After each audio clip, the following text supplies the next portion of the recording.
तो ये रेकी के बारे में इंट्रोडक्शन, पहले ये हटाओ, है तमीज से बैठो बिल्कुल सीधे, ऐसे पीठ सीधे करके बैठ।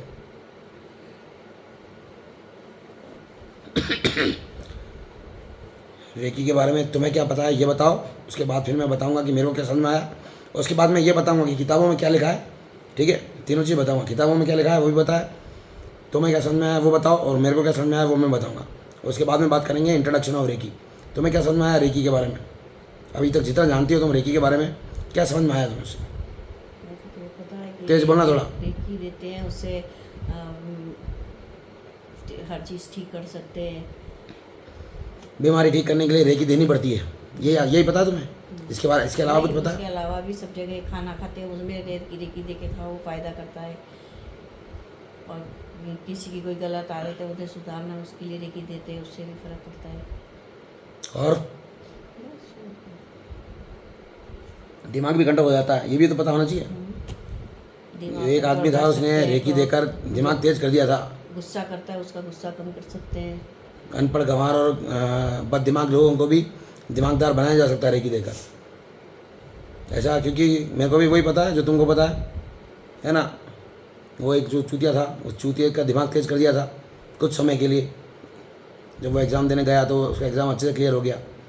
तो रेकी एनर्जी जो है वो पूरी बॉडी को और माइंड और बॉडी को कंट्रोल भी कर लेती है, उसको ठीक भी कर लेती है, उसको ख़राब भी कर लेती है।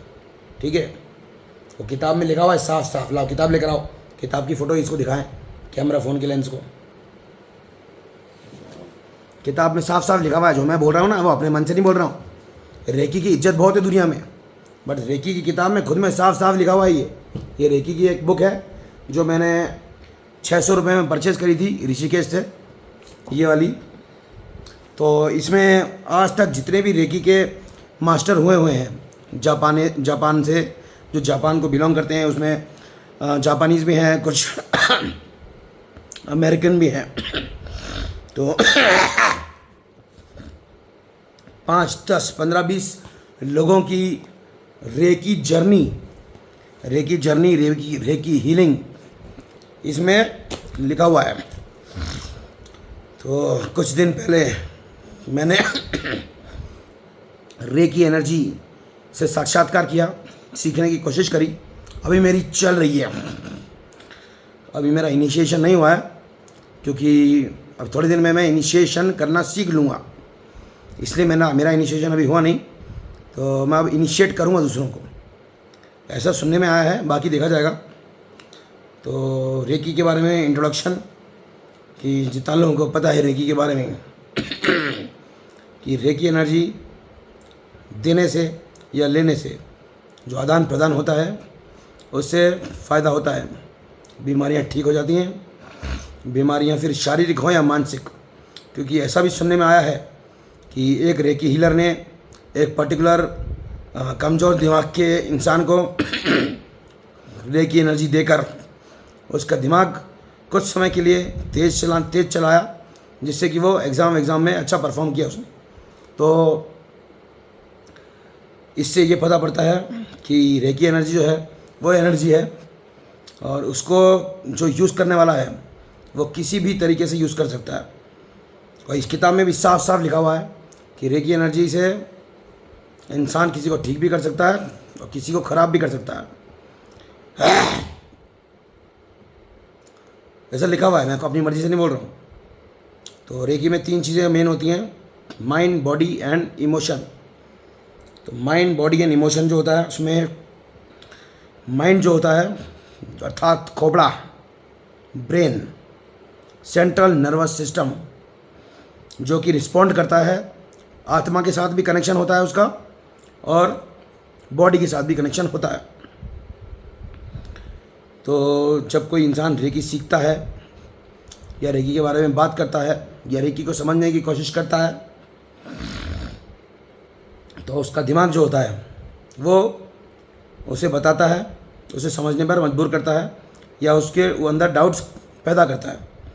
जो चीज़ पैदा होती है वो कभी कभी बाहर की भी होती है, जिसको बोलते हैं इमोशंस, यानी कि इसको ये भी बोल सकते हैं सोल, स्पिरिट्स, भूत प्रेत पिशाच डिसएम्बॉडीड बींग्स, क्योंकि जो एनर्जी होती है वो वैसे रेकी का जो स्पेशल मीडियम होता है कि ब्रह्मांडीय ऊर्जा, एक ही ब्रह्मांड नहीं है, इस पूरे क्रिएशन में अनंत कोटि ब्रह्मांड हैं, ब्रह्मा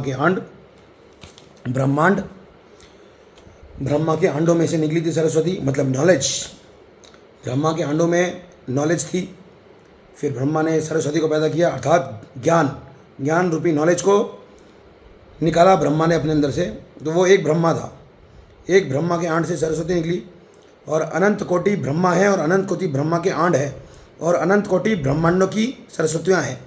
मतलब नॉलेज जो है इस दुनिया में वो इन्फानाइट है। ब्रह्मा वाली जो सरस्वती और गायत्री है वो सिर्फ हिंदू धर्म वालों की उतनी ही औकात है। तो हिंदू धर्म वालों की औकात तो जानते ही हैं, हिंदू धर्म, हिंदुस्तान, चूतियों का देश, तो ज़्यादा कुछ औकात नहीं है, क्योंकि एक ब्रह्मा के आंट, एक ब्रह्मांड की एक सरस्वती, उसकी गायत्री। तो हिंदुस्तान के जो इंसान हैं हिंदू धर्म को पालन करने वाले, उनके पास ज़्यादा ज्ञान नहीं है, क्योंकि ज्ञान जो है वो इनफाइनाइट है।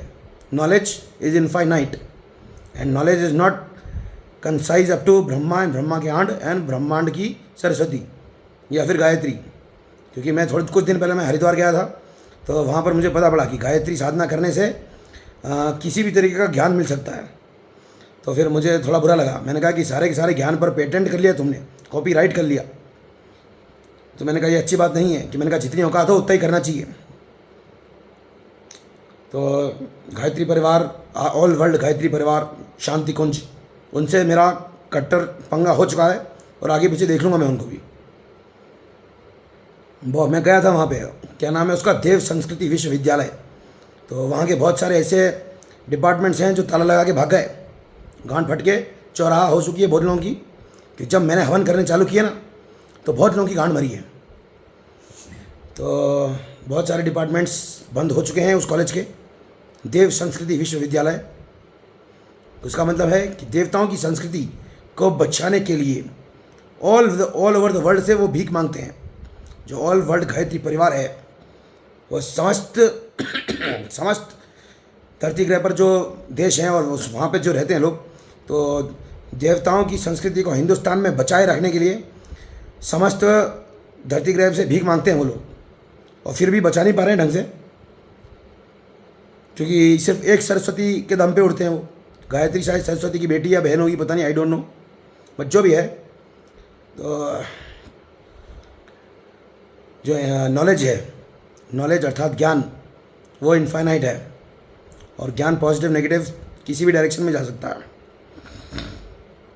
तो रेकी का जो मेन कॉन्सेप्ट एंड पर्पस मुझे समझ में आया वो ये है कि इनफाइनाइट सोर्स ऑफ एनर्जी, जिसको लोग कॉस्मिक एनर्जी बोलते हैं, या फिर ब्रह्मांडीय ऊर्जा बोलते हैं, या फिर यूनिवर्सल पॉजिटिव एनर्जी बोलते हैं।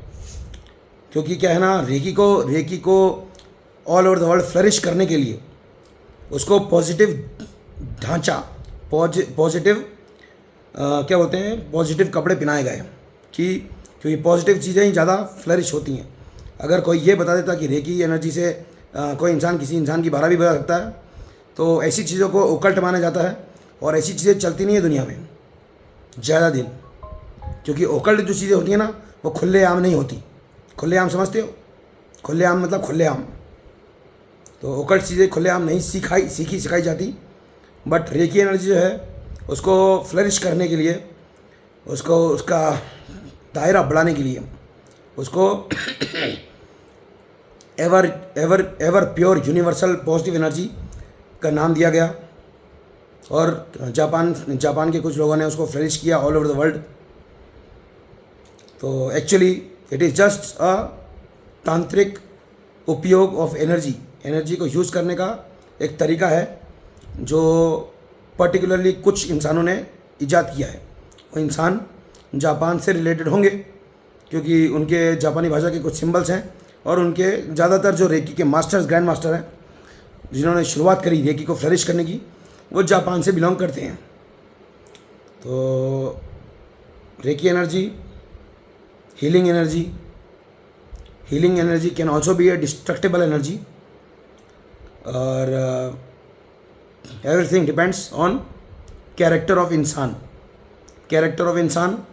दैट इज़ माइंड ऑफ इंसान मतलब जो इंसान का दिमाग है वो डेली बेसिस पर हर एक क्षण चेंज होते रहता है, क्योंकि भूत प्रेत पिशाच अर्थात डिसएम्बॉडीड बींग्स, उसके साथ साथ बहुत से ऐसे लोग भी हैं जो पोजेशन कर लेते हैं दूसरों के अंदर और मैनिपुलेट करते हैं। लाइक इंसेप्शन मूवी देखी होगी, रुद्राक्ष मूवी देखी होगी, तो कोई जीवित इंसान किसी दूसरे जीवित इंसान को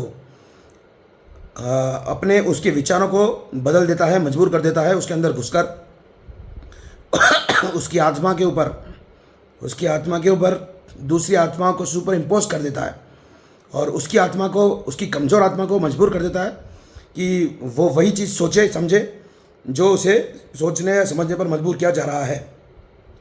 इसको हिंदी भाषा में वशीकरण भी बोलते हैं, माइंड कंट्रोल मैनिपुलेशन।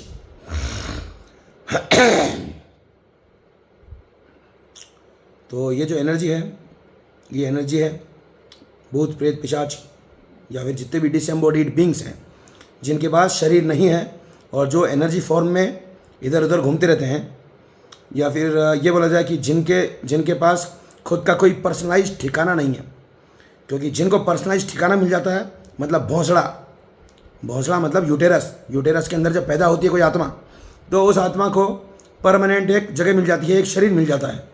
बट बहुत सारे ऐसे बदनसीब बदजात आत्माएं होती हैं जो पैदा नहीं हो पाती, क्योंकि कुछ आत्माएं ऐसी होती है जो इतनी नीच होती हैं कि उनको बहुत बेरहमी से मारा जाता है। और जब कोई आत्मा बहुत बेरहमी से मारी जाती है और फिर उस आत्मा की गति कोई बढ़ा नहीं पाता, मतलब उस आत्मा की एनर्जी जब कोई इंसान बढ़ाता नहीं है तो वह आत्माएं भटकती रहती हैं। बहुत सारे ऐसे नीच इंसान भी होते हैं जो अपने पूर्वजों या फिर अपने रिश्तेदारों की भटकती आत्माओं को शक्ति प्रदान करने की जगह, उन्हें पैदा करने की जगह उनका यूज़ करते हैं, इस्तेमाल करते हैं अपने बिजनेस में, अपनी इज्जत बढ़ाने के लिए, अपना साम्राज्य बढ़ाने के लिए, अपने बैंक बैलेंस को बढ़ाने के लिए।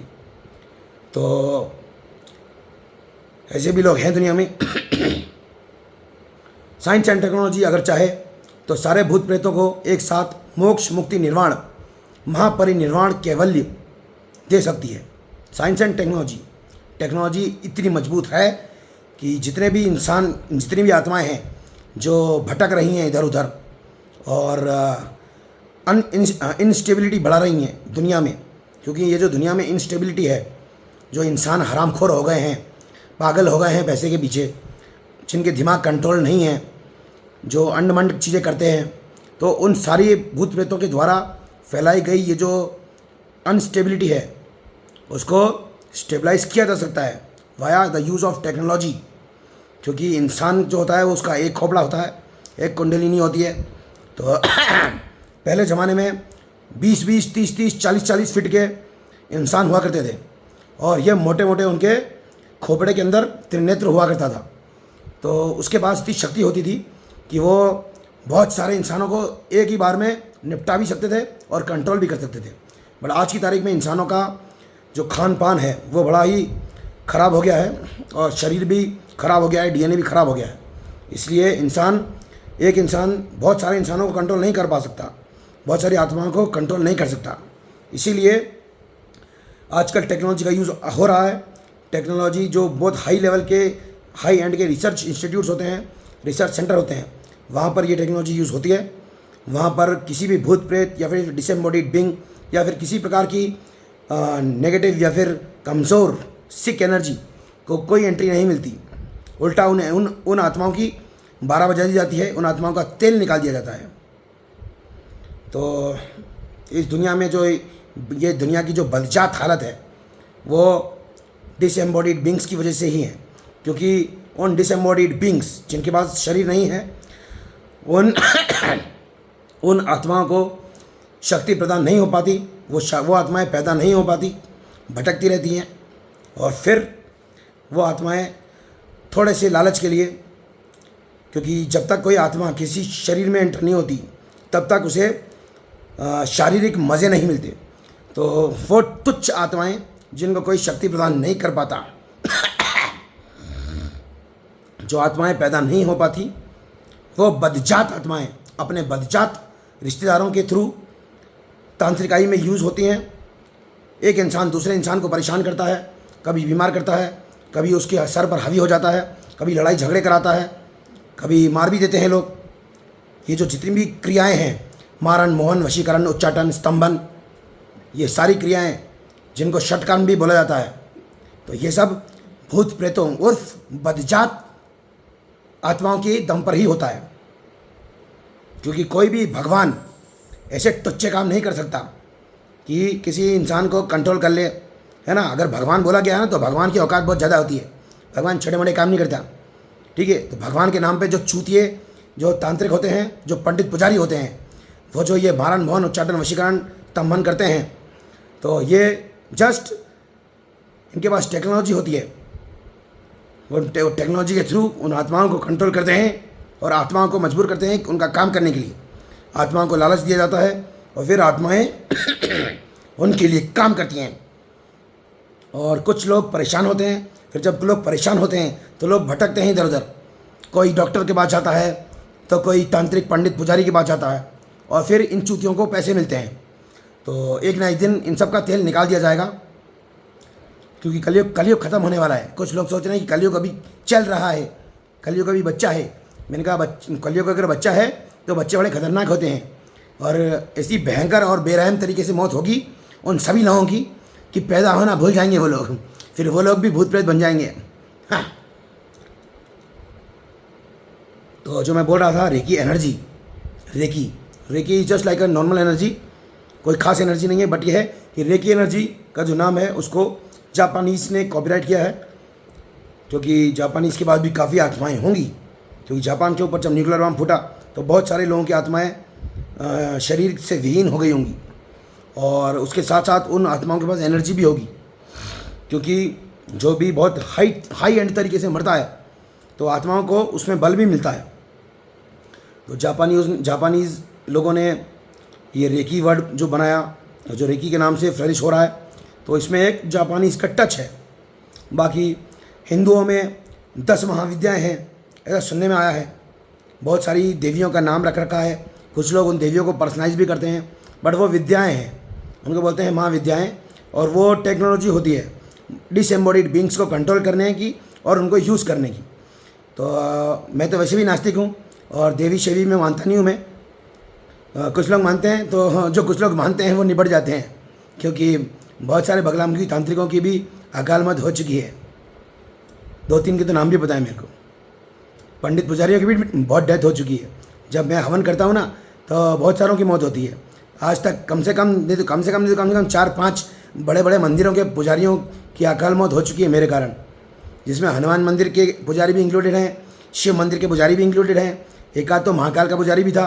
तो होगा ये बात है कि जो ज़्यादा अच्छी हाई लेवल की पूजा पाठ करते हैं ना, जो भगवान के नाम पर एनर्जी का लेन देन करते हैं, टेक्नोलॉजी का यूज़ करते हैं, तो आगे पीछे निपट जाते हैं, भगवान में विलीन हो जाते हैं, फिर शरीर खत्म हो जाता है उनका। तो reiki energy is just like a normal energy. उसको वो अच्छी एनर्जी बुरी एनर्जी नहीं होती, एनर्जी होती है। ये है कि यूज़ करने वाला उस एनर्जी को उस पहले तो क्या है, चूँकि ये जो रेकी एनर्जी है इसको जब सीखी जाती है, तो किसी भी चीज़ को जब सीखते हैं तो उसमें हल्का सा पॉजिटिविटी का टच और उसमें हल्का सा सरेंडरशिप आती है। कि जैसे रेकी एनर्जी में जब स्टार्टिंग करते हैं एनर्जी इनटेक करने के लिए, तो बोला जाता है कि गॉड गुरु ब्रह्मांड, गॉड गुरु ब्रह्मांड मुझे एनर्जी दे, या फिर ओ मदर नेचर मुझे एनर्जी दो, या फिर जो लोग मदर नेचर की जगह फर्मामेंट या फिर फादर फर्मामेंट, अल्लाह अब्बा जान को ज़्यादा इज्जत देते हैं, वो लोग उनसे एनर्जी मांगते हैं। तो जिनका भी जिस चीज़ में बिलीफ होता है उससे वो एनर्जी मांगते हैं। और जो नास्तिक होते हैं उनकी जो मर्जी आए वो करते हैं। तो नास्तिक होते हैं जो वो एनर्जी में बिलीव करते हैं, वो एनर्जी जो होती है वो होती है स्केलर एनर्जी। इसमें इस बुक में साफ साफ दिया गया है कि स्केलर एनर्जी नाम की एक चीज़ होती है, उसका कोई फील्ड नहीं होता। वो एनर्जी जो होती है उसका कोई डायरेक्शन भी नहीं होता, और न फील्ड होता है न डायरेक्शन होता है। तो उस एनर्जी को कहीं से भी कहीं मूव करने के लिए कोई मीडियम की ज़रूरत नहीं होती। बस उस एनर्जी को याद करो और उस एनर्जी से मांगो या उस एनर्जी को बोलो तो वो एनर्जी काम करती है। उसको बोलते हैं स्केलर एनर्जी, प्योर एनर्जी। तो वो भी पॉजिटिव और नेगेटिव दोनों काम करती है। वैसे अजीत वतकाई नाम का एक लौंडा है या था मुझे पता नहीं, बट उसके ब्लॉग में मैंने ये चीज़ पढ़ी कि ये जो खोपड़ा है, ये वाला खोपड़ा, ये स्केलर एनर्जी को एमिट कर सकता है। और स्केलर एनर्जी को एमिट करने के लिए एक पर्टिकुलर कंडीशन होती है कि जब लेफ्ट और right hemisphere of the brain balance में आ जाता है perfect, when the left hemisphere and the right hemisphere of the brain is in perfect balance, उस टाइम पीनियल ग्लैंड से जो एनर्जी निकलती है उसको बोलते हैं स्केलर एनर्जी। क्योंकि दोनों साइड से फील्ड कैंसिल हो जाता है, ऐसा लिखा हुआ है इस बुक में भी कि when the field get cancelled, जो बायोमैग्नेटिक फील्ड होता है इस बॉडी में जो खून की नदियाँ बह रही हैं, पतली पतली खून की नदियाँ, कैपिलरीज, तो जो खून की नदियाँ जो इस शरीर में बह रही हैं, तो जब खून बहता है तो जैसे करंट बहता है तो मैग्नेटिक फील्ड प्रोड्यूस होता है, ऐसे भी खून जो होता है वो जब एक जगह से दूसरी जगह तक पंप होता है तो एक मैग्नेटिक फील्ड यानी बायोमैग्नेटिक फील्ड डेवलप होता है बॉडी का। तो जो स्केलर वेव्स होती हैं, स्केलर एनर्जी होती है, वो ऐसी एनर्जी होती है कि वो उसमें फील्ड नहीं होता, वो स्केलर होती है, वो उसका कोई वेक्टर फॉर्मेट नहीं होता, उसका कोई दिशा नहीं होती, बस वो एनर्जी होती है। उस एनर्जी को यूज़ करके कोई भी वो एनर्जी कहीं भी किसी भी जगह तक पहुंच सकती है, उसका कोई लिमिटेशन नहीं है, उसकी पावर का कोई लिमिटेशन नहीं है, उसकी स्पीड का कोई लिमिटेशन नहीं है। तो अपार्ट फ्रॉम भूत प्रेत पिशाच अर्थात डिसएम्बॉडीड बींग्स, जो कि पॉजिटिव भी हो सकते हैं, नेगेटिव भी हो सकते हैं, क्योंकि इसमें बात की गई है सिक एनर्जी की। तो सिक एनर्जी के बारे में भी मैं थोड़ा डिटेल में बताऊंगा। ये रेकी एनर्जी के बारे में इंट्रोडक्शन चल रहा है, इंट्रोडक्शन ऑफ रेकी एनर्जी या फिर रेकी डिग्री 1, तो अभी मैं बताऊंगा। तो जो रेकी एनर्जी की बात थी उसमें रेकी वर्ड जो कि जापान से आया, एनर्जी वर्ड यानी शक्ति, ऊर्जा, शक्ति वही सती की हो क्या था भूतनाथ वाले शिव की सती तो मर गई उसके बाद उसके बाद शक्ति नहीं थी, तब तक उसके बाद संतति थी, सती थी। फिर बाद में उसके बाद पार्वती आई तो पार्वती को शक्ति में घोषित कर दिया। पार्वती के अलावा भी 3 बीवियाँ हैं उसकी, ऐसा सुनने में आया है। ऐसे 3 बीवियाँ तो सिर्फ साउथ इंडिया में है, मतलब टोटल।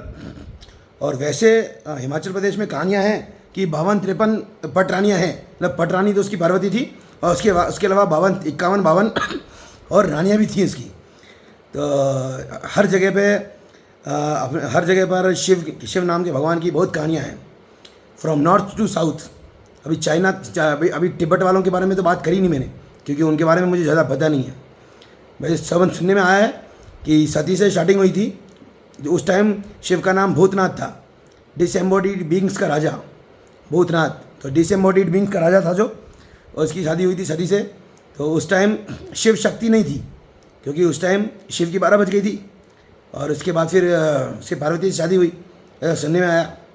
तब उसके बाद फिर पार्वती को शिव शक्ति बोला जाता है। बाकी सुनने में आया है कि मीनाक्षी अम्मन नाम की भी एक लौंडिया थी, साउथ इंडिया में रहती थी, मदुराई में।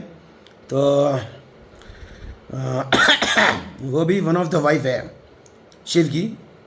और एक भगवती अम्मन करके भी है लौंडिया, कन्याकुमारी, जिसकी शादी अभी तक हो नहीं पाई है, क्योंकि शिव को गुस्सा आया और शिव ने शादी छोड़कर शिव वापस लौट गया, ऐसी कहानी है। तो शिव की 3-4 पत्नियाँ तो ऐसे हो गई, और बाकी हिमाचल प्रदेश के कुछ लोगों ने क्या बोलते हैं, पार्वती को पटरानी और बाकी 51-52 और रानियाँ भी रख रखी हैं। बुकें भी छपी हुई हैं, यहाँ पे मिल जाती हैं बुकें दुकानों पर। उन बुकों में कहानियाँ लिखी हुई हैं इस टाइप की। झूठ मैं बोलता हूँ बट कभी कभी, अभी मूड नहीं मेरा।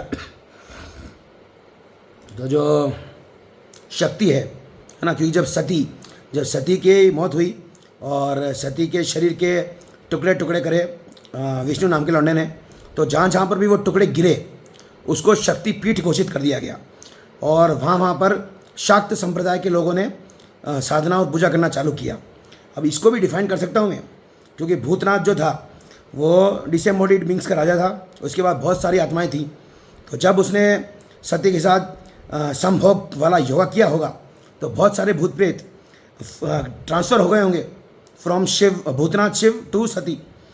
और सती के अंगों में इतनी एनर्जी थी कि जहाँ जहाँ भी उसके अंग गिरे वहाँ पर शाक्त संप्रदाय के लोगों ने मंदिर बनाकर शक्ति साधना करनी चालू करी।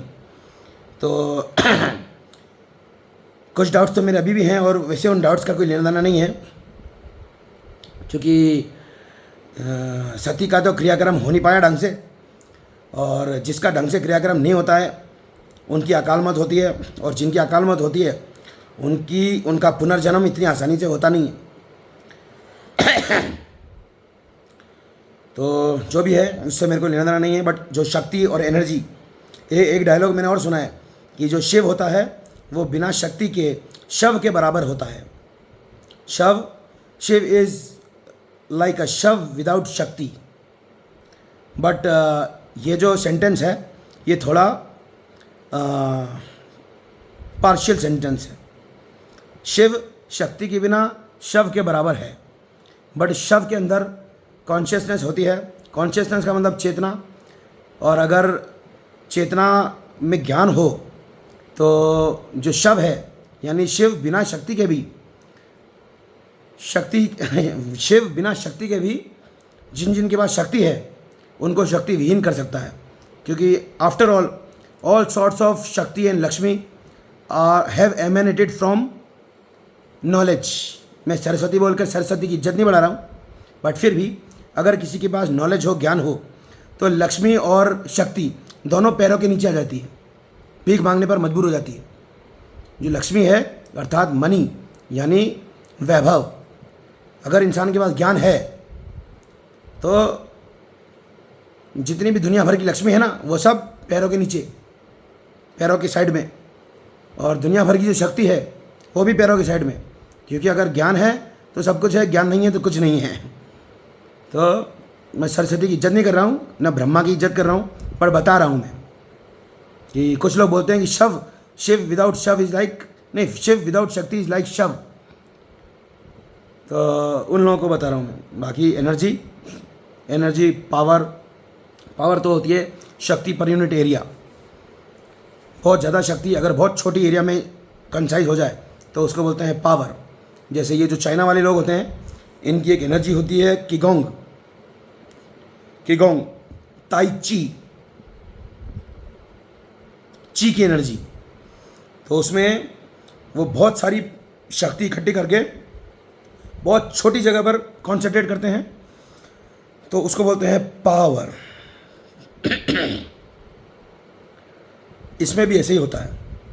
इसमें भी जो ब्रह्मांडीय ऊर्जा है, जितनी भी ऊर्जा है ब्रह्मांडीय ऊर्जा, उस सब को अपने खोपड़े के थ्रू, यहाँ पे होता है मटका नहीं होता, यहाँ पे होता है क्राउन चक्र के थ्रू बॉडी में लेते हैं, और अपनी पूरी बॉडी के अंदर, और ये जो बॉडी है ये एक मशीन है। इस मशीन को ढंग से चलाना जिसको आता है वो इस बॉडी के साथ कुछ भी कर सकता है। इस बॉडी के साथ ऐसी एनर्जी बना सकता है कि दुनिया की कोई भी शक्ति, कोई भी लक्ष्मी, कोई भी शारीरिक ढांचा कमज़ोर पड़ सकता है उसके आगे। तो ये जो मटका है यानी ये जो क्राउन चक्र है, क्राउन चक्र के थ्रू ब्रह्मांडी ऊर्जा को लेकर शरीर के मशीन में डालकर प्रोसेस करके फिर उसको मैग्नीफाई भी कर सकते हैं, और उसको कहीं भी किसी को भी ट्रांसफ़र कर सकते हैं। वेदर इट इज़ गुड और bad, it depends on the condition of mind, the emotions, the strength of आत्मा की प्योरिटी। वैसे ऐसी बात नहीं है कि प्योर आत्माएं बुरे काम नहीं कर सकती। प्योर आत्माएं जो होती हैं वो भी जब न्याय करने बैठती हैं तो बुरे से बुरे काम भी हो जाते हैं उसमें, क्योंकि भगवान जो है वो बहुत अच्छा इंसान है या बहुत अच्छी आत्मा है। अगर ऐसे ही होता तो फिर दुनिया में सारे अच्छे काम ही होते, क्योंकि भगवान की तो बहुत पूजा हो रही है। बट फिर भी भगवान का जो डार्क साइड है वो कोई देखना चाहता नहीं और कोई सोचना भी नहीं चाहता, क्योंकि भगवान से वैसी गांठ फटती नहीं होगी। बट बहुत सारे लोग होते हैं वो भगवान के नाम पे नोट छापते हैं, तो वो ज़्यादा दिन नहीं छाप पाते। अभी तो मैं इकलौता हूँ, मेरे को जो पता है मैं तो अभी एक ही हूँ। मेरे जैसे 50-60 और आ जाए ना तो तेल निकल जाए उन सारे इंसानों का जो भगवान के नाम पे नोट छापते हैं। या फिर भगवान के नाम पे अपना ऐश्वर्य चमकाते हैं, मैं तेल निकाल सकता हूँ उनका बहुत बेरहमी से। तो एनर्जी, रेकी एनर्जी, रेकी जापानी टर्म, जापानीज़ का कॉपीराइट, जापानीज़ ने उस एनर्जी को positive use specially for medicine, for healing purposes के लिए यूज़ किया और फ्लरिश किया। बट ये है कि लिखा हुआ है किताबों में साफ साफ कि it can be use in any purpose, for any purpose. But ये है कि जो बेसिकली जो सिखाते हैं लोग या जो फ्लरिश किया जाता है उसमें पॉजिटिव ही सिखाया जाता है, क्योंकि नेगेटिव काम खुलेआम नहीं होते। वैसे हिंदुस्तान में ऐसा कोई कानून नहीं है, क्योंकि मैंने धमकी दे रखी है बहुत लोगों को, मैंने बहुत लोगों को धमकी दे रखी है कि मैंने कहा भूत प्रेतों के दम पे निपटा दूंगा, शरीर में घुस के निपटा दूंगा, है ना। क्योंकि तंत्र मंत्र यंत्र करना इलीगल नहीं है इंडिया में। इंडिया में अगर कोई इंसान किसी दूसरे इंसान को तंत्र मंत्र और यंत्र के द्वारा मारना चाहे तो it is not at all illegal, ठीक है। एक बार सोनिया गांधी के ख़ानदान ने, एक बार सोनिया गांधी के ख़ानदान ने नहीं, मतलब जितने बड़े बड़े पॉलिटिशियंस होते हैं उसमें कुछ थे ऐसे लोग, उन्होंने एक दूसरे पर केस किया कि ये हम पर तंत्र मंत्र कर रहे हैं। तो फिर वर्डिक्ट आया जज का कि हिंदुस्तान में तंत्र मंत्र यंत्र के द्वारा किसी भी इंसान को अगर परेशान किया जाता है या मारा जाता है, दैट इज़ परफेक्टली लीगल, वो इलीगल नहीं है। आज की तारीख में अगर किसी इंसान को फिजिकली किसी वेपन से मारा जाए या फिर क्या बोलते हैं किसी से मरवाया जाए सुपारी देकर, तो वो इलीगल है। बट तंत्र मंत्र यंत्र का उपयोग कर कर कोई भी अगर अपने दुश्मनों का सफाया करता है तो that is not at all illegal.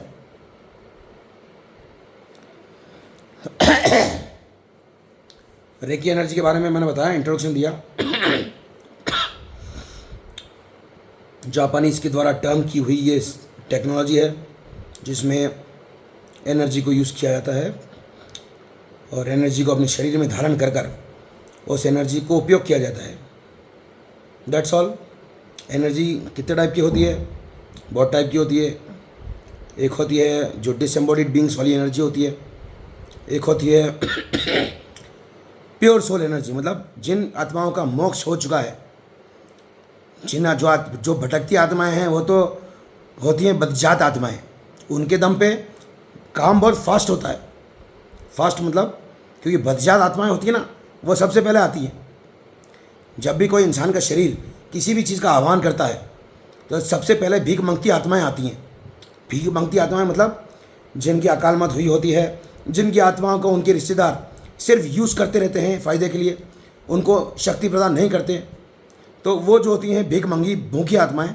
तो जब भी कोई इंसान किसी भी एनर्जी का आह्वान करता है तो सबसे पहले वो भीख मांगती आत्माएं आती हैं, क्योंकि उनको शरीर की कमी होती है।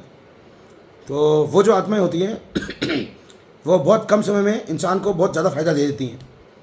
तो इंसान फिर उन्हीं के पीछे लग जाता है और समझता है कि वही सब कुछ है।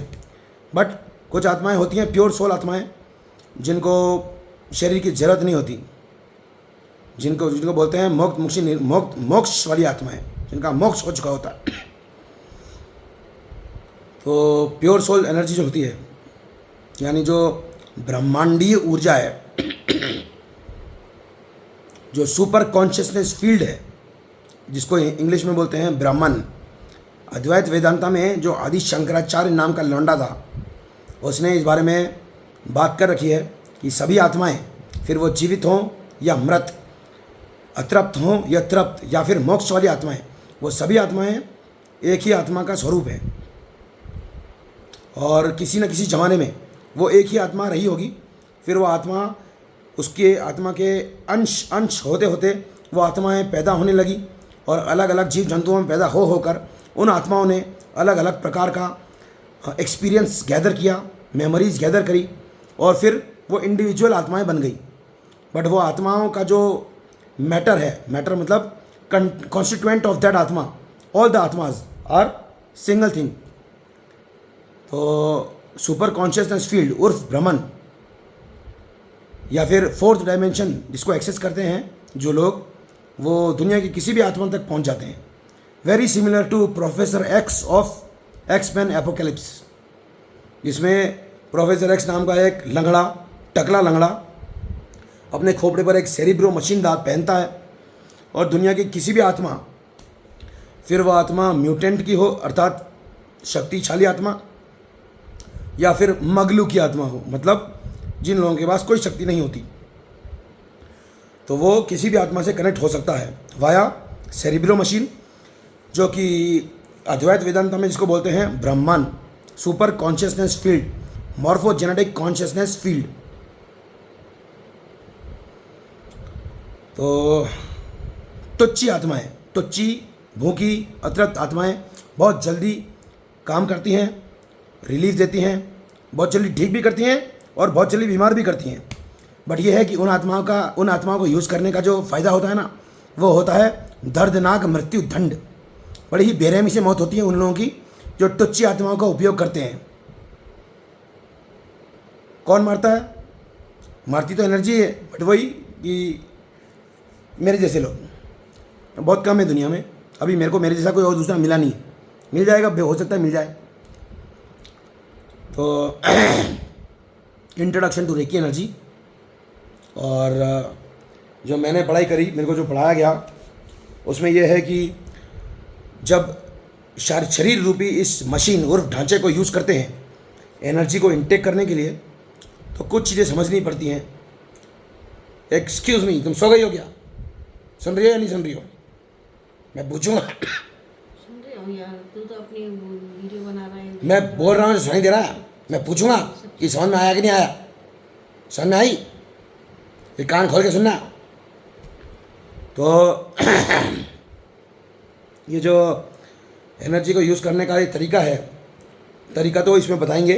फर्स्ट डिग्री रेकी को तोड़ रखा है, reiki first degree, reiki second degree, reiki third degree, master degree, teacher degree, grand master degree, ऐसी बहुत सारी डिग्रियां हैं। तो इसका जो मेथड है कि शरीर रूपी ढांचे को यूज़ करना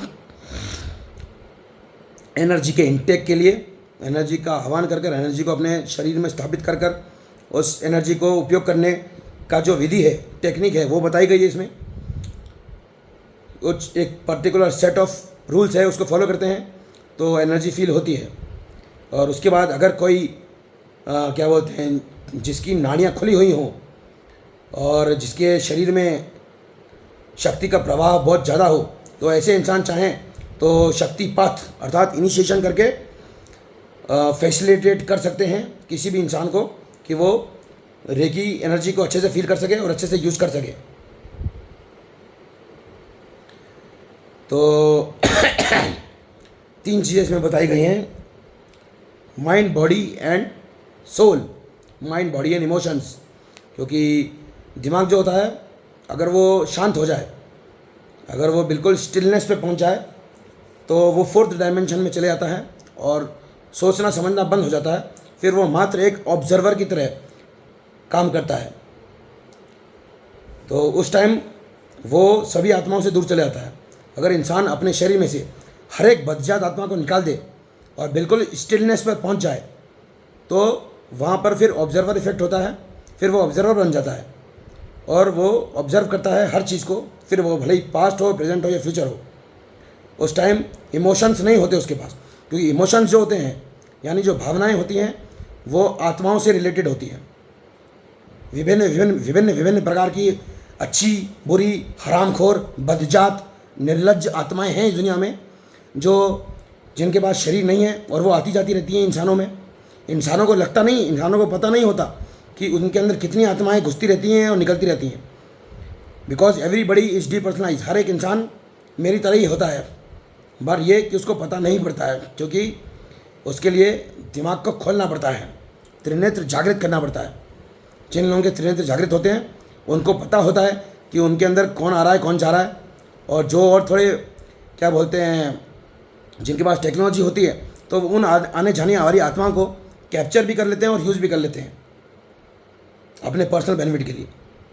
तो आत्मा जो इमोशंस जो होता है यानी भावनाएं जो होती हैं वो आत्मा से रिलेटेड होती है, और जो माइंड होता है यानी जो ब्रेन होता है वो एक मशीन होता है, माइंड, बॉडी एंड सोल।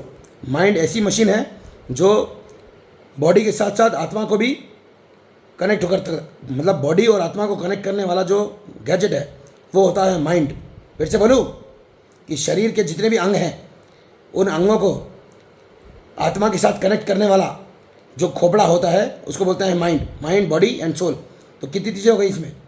खोपड़ा जो कि एक मशीन है, उस मशीन को अगर यूज़ करो तो आत्मा को शरीर के साथ कनेक्ट किया जा सकता है, और वही इसमें होता है। ऊपर से एनर्जी लेते हैं, मतलब ऊपर से आत्माएं लेते हैं।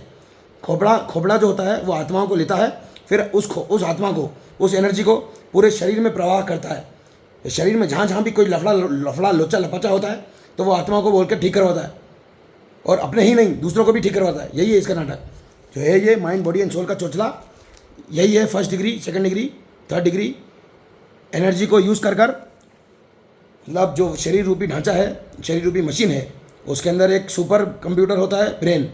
ब्रेन को यूज़ कर माइंड को यूज़ करके उस एनर्जी को लेता है और उस एनर्जी से अपनी बॉडी को हील करता है, ठीक करता है, और उस एनर्जी से दूसरों को भी ठीक कर सकता है और किसी दूर जगह पे भी ठीक कर सकता है। फर्स्ट, सेकंड, थर्ड डिग्री यही होती है। उसमें फर्स्ट डिग्री में होता है कि अपने हाथ से टच करके हील करता है, सेकंड डिग्री में बिना टच करे ठीक करता है, डिस्टेंट हीलिंग होती है, और थर्ड डिग्री में भी कुछ कुछ होता है। तो नट शेल में रेकी एनर्जी का इंट्रोडक्शन है ये। और सबसे सिंपल चीज mind, body and soul. Mind, body and emotions develop from soul. जब तक कोई सोल एंट्री नहीं मारता है बॉडी में तब तक इमोशंस डेवलप नहीं होते हैं। फॉर एग्जांपल, जब मांस के लोथड़े और फीटस में जब आत्मा पूरी तरीके से आ जाती है और चालू हो जाती है, जब बच्चा निकलता है भोसड़े के अंदर से, उसके बाद जो नर्स होती है वो 2-3 थप्पड़ मारकर उसको रुलाती है। तो जब आत्मा बॉडी के साथ कनेक्ट हो जाती है तब जाकर इमोशंस डेवलप होते हैं। तो सोल, आत्मा, माइंड एंड बॉडी समझा दिया, रेकी समझा दिया, एनर्जी समझा दिया, इंट्रोडक्शन दे दिया मैंने माइंड, बॉडी एंड सोल का, रेकी का इंट्रोडक्शन। अब वही है कि माइंड, बॉडी और सोल 3 चीज़ें हैं।